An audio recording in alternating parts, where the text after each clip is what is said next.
Hi guys, it's time for another book reading. Today we are reading Toxic Bloodlines by E. Ossai, or Ossai? I don't know. So I am going to do a book reading. It may have spoilers in it. And spoilers are different for everybody, what you consider spoilers. So scroll if you gotta scroll. I would love you to stay, but if you gotta go, you gotta go. You know what I mean? All right. So while we're giving everyone a chance to scroll, I'm just gonna say this is a YA book. And I like YA. I think things that speak to youth and children can be just as poignant, perhaps more poignant, as the things that are written for adults. Some YAs I don't get into just for one or two reasons. Either it is just an adult story that has some youth feature tacked on, like a first period or the first losing virginity, or hormones or something like that. And the other one that I don't like in YA, which I find is more harmful, is when it's like a revisionist history of somebody's past where they glorify what high school is.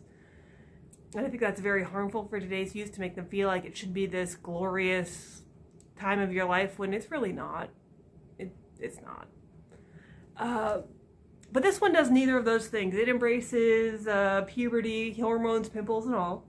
And I think one of the things I like so much about it is how much it captures how little children are given direction on things they actually need direction on. Like how much their lives are focused on things that don't matter, when big things are going around them that they need to know about and they need to understand, and they're not given that direction. And I think that was a big focus of this book, and I really enjoyed that.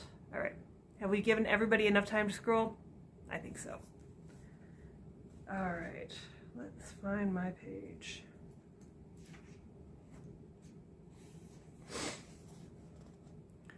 Slowly, my body started to change again, but it wasn't familiar. It was a man's body. He rose to his feet, now towering of this deity. He laughed at her, and then she drove her sword into my chest, and there was a bright explosion that destroyed us both.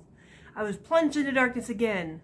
Now I was floating through a cosmos. I could tell that this place was primordial, a place no human should ever see, because they wouldn't be able to comprehend it. I felt as I was in the heart of existence itself, in the beginning and the end, and all at once exploding all around me, a heart giving life to everything with each beat.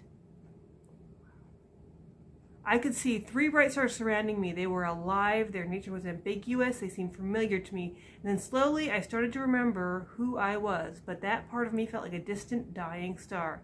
I tried to reach out to it, but I was becoming something new.